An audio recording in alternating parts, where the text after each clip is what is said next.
A reading from the Gospel according to Luke, chapter 12, verses 13 to 21.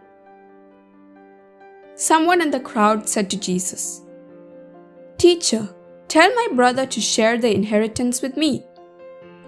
He replied to him, "Friend, who appointed me as your judge and arbitrator?" Then he said to the crowd, "Take care to guard against all greed.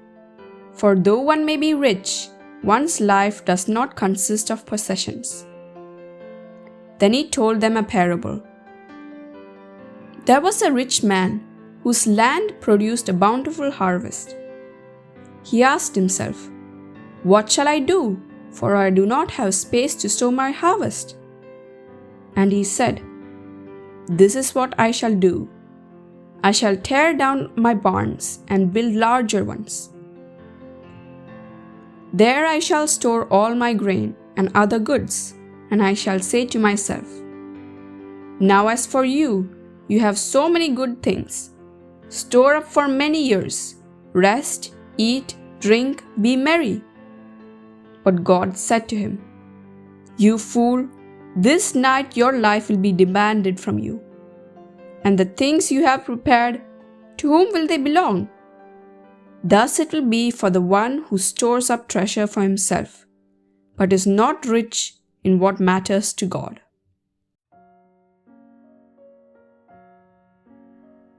The end of the parable as recounted by the evangelist is uniquely effective. So is he who lays up treasure for himself and is not rich toward God. It is a warning which reveals the horizon towards which we are called to look. Material goods are necessary.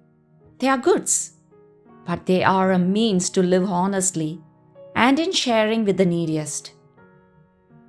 Today, Jesus invites us to consider that wealth can enslave the heart and distract it from the true treasure which is in heaven.